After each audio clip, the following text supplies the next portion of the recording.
കേരളത്തിലെ പുരാതന ക്ഷേത്രങ്ങളിലൊന്നാണ് ആലപ്പുഴ ജില്ലയിൽ ഹരിപ്പാട് സ്ഥിതി ചെയ്യുന്ന ശ്രീ സുബ്രഹ്മണ്യ സ്വാമി ക്ഷേത്രം. ഈ ക്ഷേത്രത്തിലെ പ്രധാന പ്രതിഷ്ഠ ചതുർബാഹുവായ ശ്രീ സുബ്രഹ്മണ്യ സ്വാമിയാണ്. കൂടാതെ ഉപദേവതകളായി ഗണപതി, ദക്ഷിണാമൂർത്തി, ശ്രീകൃഷ്ണൻ, അയ്യപ്പൻ, നാഗദൈവങ്ങൾ എന്നിവരും പ്രതിഷ്ഠകളായുണ്ട്. കേരളപ്പഴനി, തെക്കൻ പഴനി എന്നീ പേരുകളിൽ അറിയപ്പെടുന്നു. കേരളത്തിലെ ഏറ്റവും വലിയ സുബ്രഹ്മണ്യ സ്വാമി ക്ഷേത്രമാണ് ഈ ക്ഷേത്രം.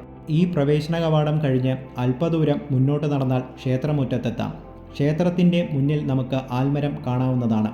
ആൽമരത്തിനടുത്ത് തന്നെയാണ് ക്ഷേത്രത്തിൻ്റെ കിഴക്കേ ഗോപുരവും. താരതമ്യേന ചെറിയ ഗോപുരമാണിത്. ഒരു നിലയേ ഉള്ളൂ. എന്നാൽ വലിയ ആനവാതിൽ ഈ ഗോപുരത്തിനുണ്ട്. മരം കൊണ്ട് തീർത്ത ആനവാതിൽ 2017 പിച്ചള പൊതിഞ്ഞ് സ്വർണം പൂശുകയുണ്ടായി. ക്ഷേത്രത്തിൻ്റെ തെക്ക് കിഴക്ക് ഭാഗത്ത് സാമാന്യം വലുപ്പമുള്ള ഒരു കുളമുണ്ട്. വേലകുളം എന്നാണ് ഈ കുളം അറിയപ്പെടുന്നത്. തിരുവിതാംകൂർ പ്രദേശത്തെ ക്ഷേത്രങ്ങളിൽ ഉത്സവകാലത്ത് നടത്തിവരുന്ന അനുഷ്ഠാന കലാരൂപമാണ് വേലകളി. ഹരിപ്പാട് ക്ഷേത്രത്തിൽ ഉത്സവകാലത്ത് കുളത്തിൽ വേല നടക്കുന്നത് തെക്ക് കിഴക്ക് ഭാഗത്തുള്ള ഈ കുളത്തിലാണ്.